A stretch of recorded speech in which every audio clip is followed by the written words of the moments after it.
Hi everyone, welcome to Off the Cuff, where the headlines come to life, and we are going to be talking about Alzheimer's and dementia today, which are two very devastating diseases, but there is hope, and also there are different kinds of things that can be done to maintain those conditions. We are with Amira Tame, and she is NCCA, and she's going to tell us what those acronyms stand for in a minute, but she's Certified Activities Consultant, Certified Dementia Practitioner. Now, she's not a doctor, but her career is in actually helping patients with dementia and Alzheimer's, and also creating different activities to exercise the brain. Correct. Amira, welcome to Off the Cuff. Thank it's you. Great to have you with us. Thank you. Thank you for having me. You're also an author of this book called Amazing Activities for Low Function Abilities and Caregiver Guide for those who have dementia and Alzheimer's. Correct. I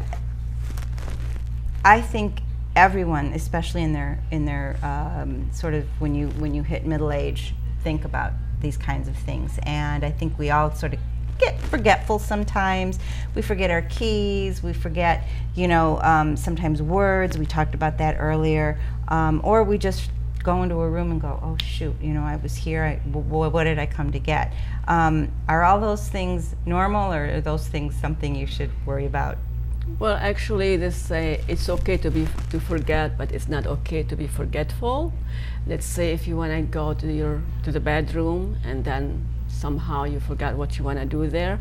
If it's happened often, you really need to concern about it and consult it with your doctor. Okay. And if sometimes you put your key in the refrigerator, or you put your key under the bed, Mm-hmm. not supposed to.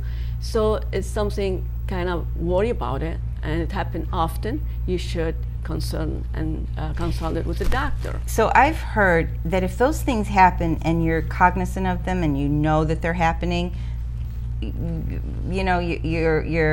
it's not really bad. But if those things happen and people tell you, you did this, and you have no clue that you did it.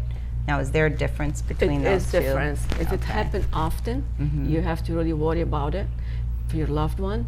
And sometimes it happens for a reason, could be on medication, because the medication can cause dehydration and can cause forgetfulness. So you told me a story off camera. I want you to tell me this story. Somebody actually hired you to go home to do home care and do activities with an individual. Tell us about that story. Well, that's right. And people heard about my name, and he told me his wife diagnosed with Alzheimer's disease, and everybody agreed on that. And he asked me if something I can do about it to reduce the symptoms of Alzheimer's. And he knows I provide activities for people with dementia, and I work at any level. And when I come to the point, the first day with that lady, I talked with her, nice conversations. She was okay, but I thought I'm gonna try a few more days. Her conversation was fine. It's okay sometimes that she forgets to say things, but it's very understandable. And what happened then, and I said, I want to have a meeting with the family, which I had the feeling with the husband and the family, and I said, from my experience, I don't think your wife has Alzheimer's. He says, why did you say that? I said, well, give me a chance to make an appointment with a Henry Ford Hospital. He says, sure.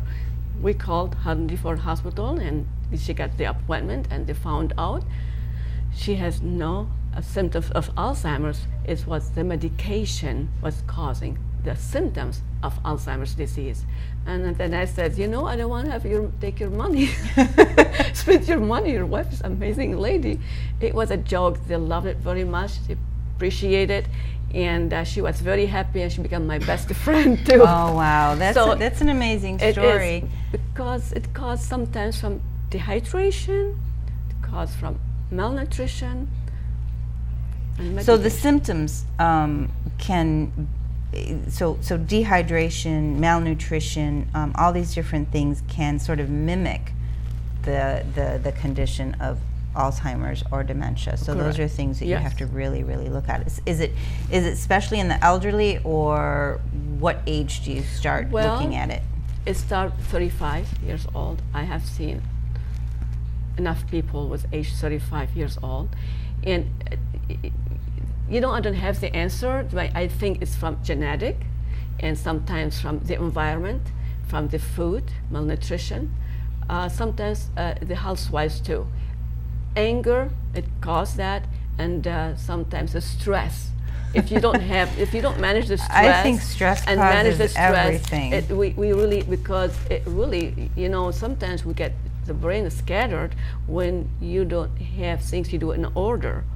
If you want to do this and that and this and that at once, you feel like you don't know what to do, and then it's hard for you to do everything at once. You take one thing at a time. So having a routine and a schedule is really important. This is what it is. The stress is really, it's amazing in a bad way what can do for you. Absolutely, absolutely. So there's 4 different stages we talked about earlier, and you have this in your book. So talk to us about those stages and what we have to be cognizant of. Well, the stage of early dementia, first of all, in early dementia, you can really involve with people, you socialize and everything. People would be noticed at all. You have Nothing, this early right. dementia. It's like a range, normal range. Nobody, even the family, can recognize it. But every day, by time, for a while, and then you feel like something has changed, little by little. Changes in a people's life by get a little angry or frustrated and don't want to social with people. They feel like something is wrong, but they don't know what it is. And this is early dementia. And then by time get worse, they diagnosed by Alzheimer's disease. When you do the Alzheimer's disease, the things is about, you cannot do much about it, of course, by prescribed medication by doctor, and then beside that we talk about the activities that makes a difference in people's life. By if you don't use it, you lose it. What actually true. the things I'm saying, that I'm not saying that is a cure for it, but it helps the symptoms of Alzheimer's disease. So it could slow down the process. It slows down a the little bit. process, and they give them something to do, and then they feel good about themselves, because love and respect, it makes a difference in people's life, in your loved one. The activities is a powerful healing. It can, for in people's life. That's what really we need to do. When you give them something to do, you feel good about themselves. You feel like they are connected with other people. Absolutely. My mom's friend, who I grew up with, she babysat us a lot, and she was just an amazing individual.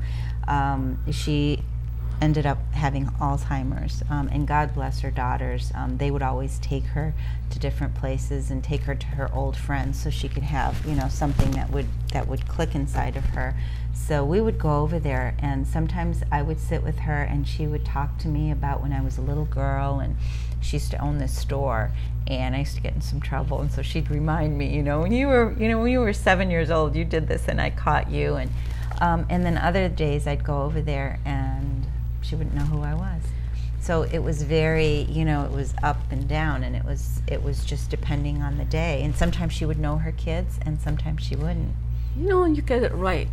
The long-term memory, most of the time, Right. often are Perfect. Amazing. You feel like amazing. You cannot remember.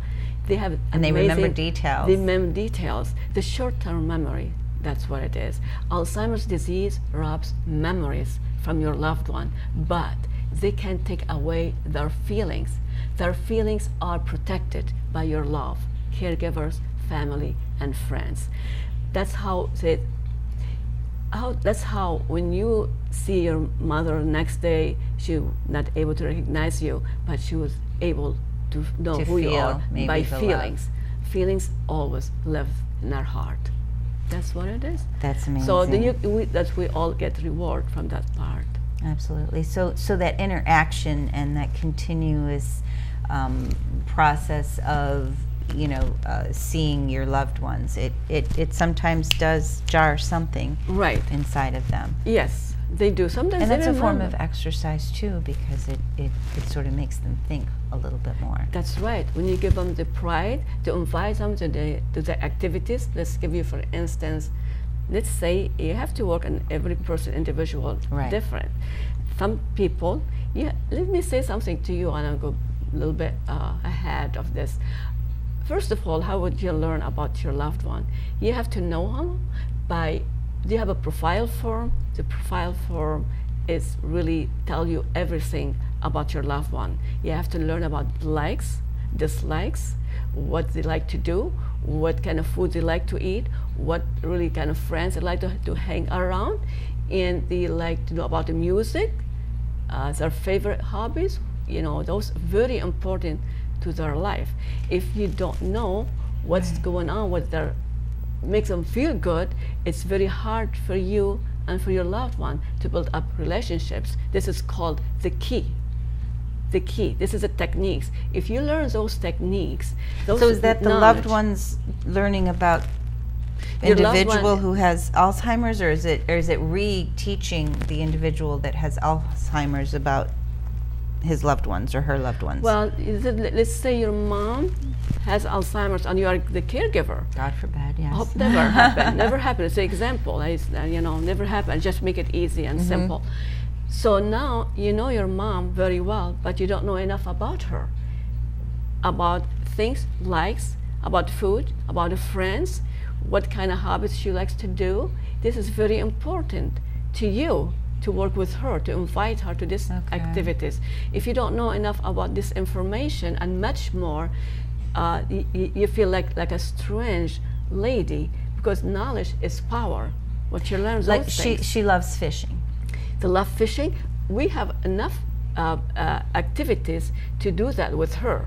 And how would I do? You invite her to your table. You would like to do that. Let's go fishing. You have somewhere a pool, or invite her something you can easy for her to can reach out, and you let her know you like to do fishing. You are invited. She's invited too. So does that spark something? It sparks Sometimes memory. it does. It Okay. triggers. Yeah, it triggers Exactly. something. It triggers something, because when she look at it, because you learn about her already. You write down about her, about your mom, things, what she likes, what she doesn't like. So as a trainer, you make that a priority to learn about who The you're person. working with and their likes and dislikes and what they what their hobbies are, so you can introduce that within the exercises that you do for them. You're absolutely right. This is the key. As with any lock, it takes the right combination and key to open it. Right. If you don't have the key, you don't have anything. You go by guessing. Right. You feel like maybe she liked this, maybe like that. And if it was not successful, you get upset because it didn't work out. And you wonder what's going on, and it's getting not better, it's getting like worse. So it's all up to you. It's everything in your hand to learn about your loved one, because that's what they rely on you. You give them something to do, brings the happiness, the love, the care. This kind of activities, let's say your mom not willing to do much, you want her to feel relaxed and sitting down, relaxed, not being having anxiety or feeling bad or something. We have this called winding yarn. Winding yarn is very simple task. It works for everybody in different ways. Let's see, your mom has Alzheimer's, not much for her to do. I'll ask her to just do winding a yarn. Just do the Mom winding. is sharp as a button, by the Oh, way. I know. I'm so sorry. I'm so That's sorry. okay. I should say somebody else. I'm No, giving no, it's I'm giving okay, just- examples, this kind of thing. I know for sure we know about your mom. God bless her. Yeah, no, she's. So she's talk about the neighbors. Thank God she's as sharp as a button. Exactly. Mhm. Let's say Louise. Let's talk about Louise. Let's say Mrs. Smith. Mrs. Smith. Okay. Mrs. Smith able to, just to do the winding a yarn. Winding a yarn give her the opportunity to relax and feel good about herself, and you invite her. When you invite her to do something together on a table, and she feels good for doing this. You are So is it able more to of know. a focus kind of Focus thing for is, her is all to do about. something? It's not only focus. It's both. Help her to focus, and I know from I know about her information. She knew about winding a yarn. When I learned about her, So maybe she was knitting. she was able liked to to do knit. it. She liked to Okay. knit, and I know she's able to do it. If she's able to do it, of course I will ask. If she's not able to do it, I will ask for something she's able to do. Like winding a yarn, she is able to do winding a yarn, and then it is simple for her, and then it's relaxing time for her, and she's able to talk with you and make a fun. It's fun is about like a humor. When you do activities, you inject a humor, because the humor is valuable tool to improve participation in activities and improve emotional and physical well-being. So let me ask you this. I remember being in one of the facilities, and there was this wonderful, beautiful human being. It was a woman. As a matter of fact, my mom was there for rehab. She had surgery, and she was there for rehab. And there was this woman there, and every morning she'd come down and she'd sit and we'd talk, and we'd have a conversation, and then that was the first day. The second day she came down, and I sat with her and I said hi, and she said hi, and she looked at me, and of course didn't know who I was, and we again had another conversation, and then it was the third day, and each day was a new day for her. She didn't remember who I was, but we kept having a conversation, and every time I would leave, she said, "It's nice meeting you." So of course I realized, that she had this condition. So when you do these exercises, are they lasting? Because it was sort of like Groundhog Day for her. Every day was a brand new day, with the day before sort of erased. So how do these exercises continue to be progressive on a daily basis? Let me say something, little story. It's same like your story, and then will give you the trigger. That's how I remembered the things they will always like to do. I'm often reminded how memory is all, like when you do something fun with Mrs. Smith in the care facilities. I worked with her for over a year, and I went back to see the facilities to check on the staff. One of the staff recognized me, and she said, "Sophie is sitting over there," and Sophie was one of my clients. And I sat next to her, and she stared at me, and I laughed. She said, "Don't I know you?" I said, "Do you recognize me?" She says, "Yes." I remember for your smile and your hairstyle. I remember we used to have fun together. Oh my God, honey, where have you been? So that so one, something she didn't know triggered. my name, and she remembered who I was, but her memory was triggered by her feelings. So remember, it was always something is good. She didn't remember we had played like let's say bingo. She didn't remember we have a winding a yarn, or we go on trip. But she remembered was something fun. So this is things which you do with them.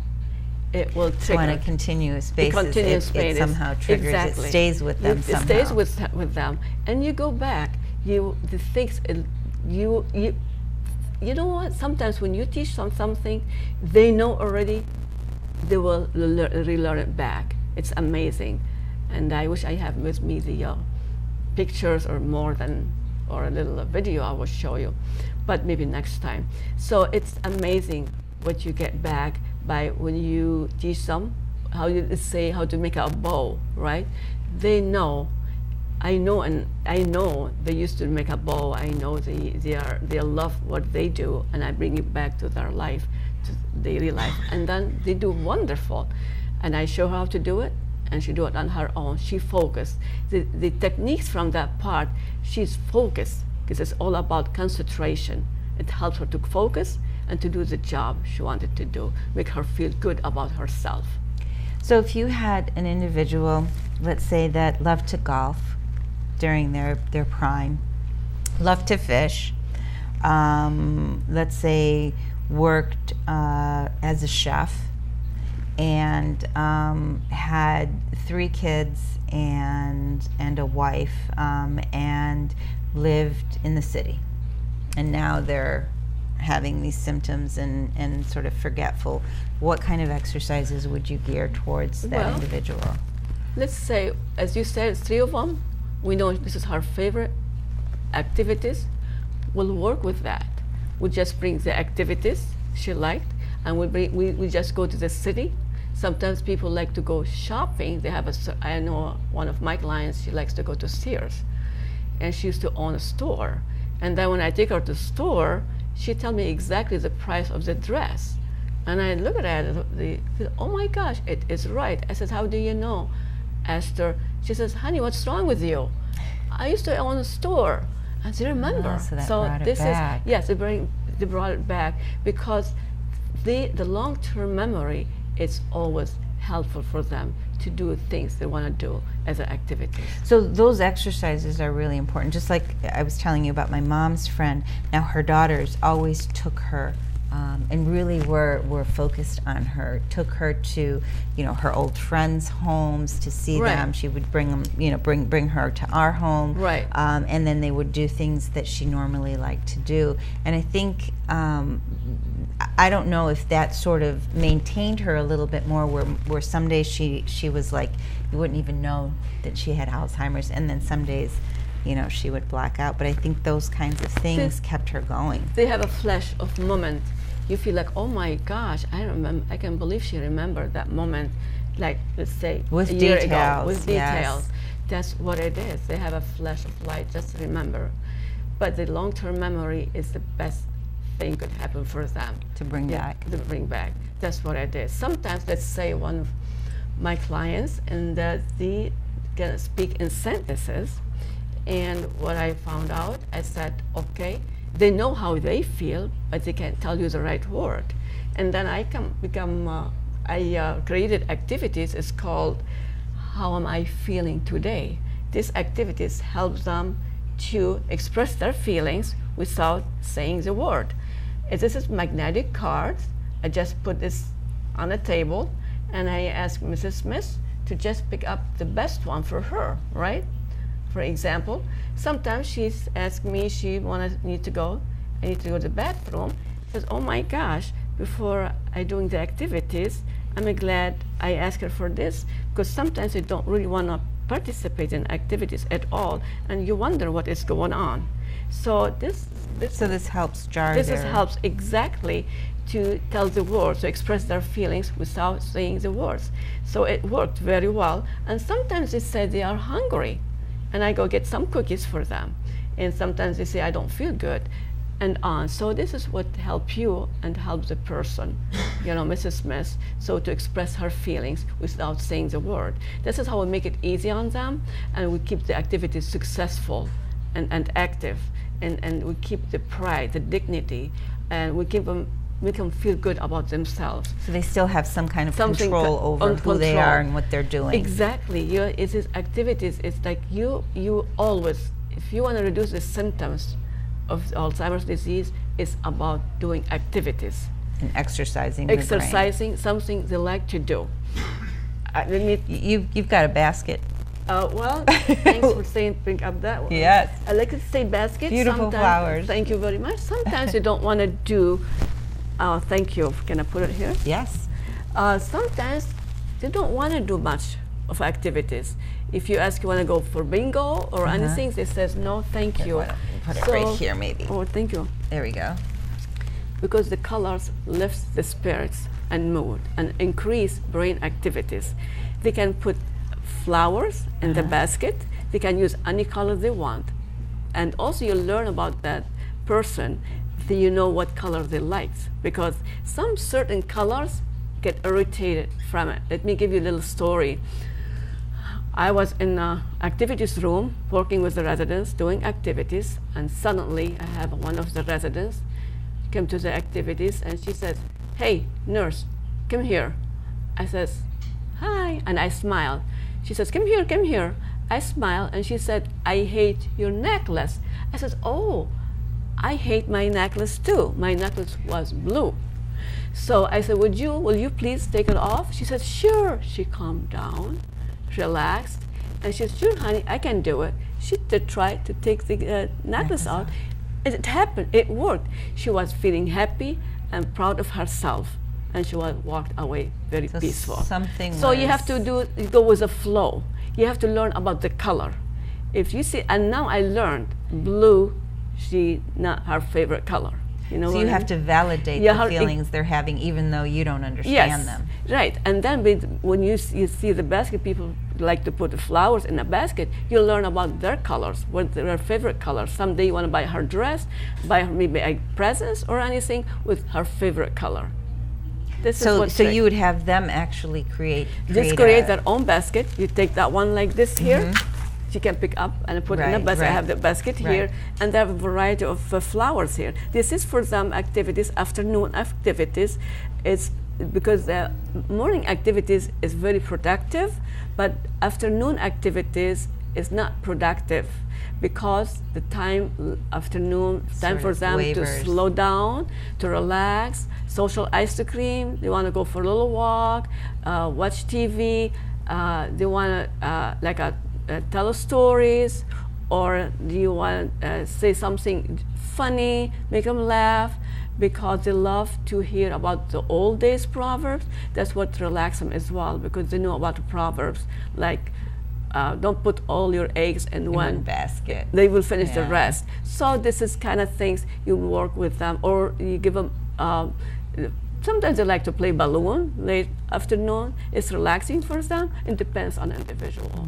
So you have to find what works on that particular individual. We only got a couple minutes left, but what is the advice that you would give families who have a member with Alzheimer's? I know it can get very, very frustrating, you know, when you're talking about something and that loved one just is not connecting. What kind of advice would you give them? I would say for the caregivers, for everybody who need help, reach out for help.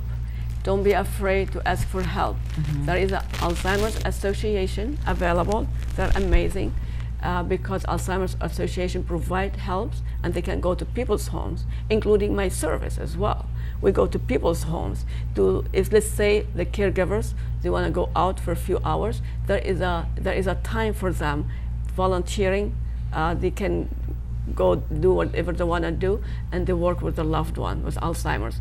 And so, but you said sort of go with the flow. So when your loved one is talking about something, it's good just to engage in that conversation and not try to maybe correct them. It's correct. Okay. There is no rules for any activities. Let's say you want to play cards. They play blackjack. I don't know whatever it is, and I let them to teach me, and they feel so proud of themselves. And I ask, I'm sorry, I don't know about that game. Don't worry, honey. They feel the power, like they really are able to help someone else, and then they feel they have the knowledge, and they really told me how to play the blackjack. I never get it still yet. It's not one of my favorite actually. So there is no rules, or you want to play solitaires, or sometimes they want to just let them know, let's play the color like a let's say they go the black with the black, and the heart go with the heart. This kind of stuff. It just match colors. Depends on the person. So there is no rules. So you go into the homes as well? It's correct. And the caregivers don't have to be there, so you would go and they don't have to be there. Okay. Sometimes. So that's really it's sort of therapeutic for them too, to get away. Exactly, they get away for a few hours, and I'm there. I provide activities for them, and also I educate the caregivers because they get frustrated. They don't know what to do with them, and I educate them. That's wonderful. With knowledge and simple task of activities. Well, amazing activities.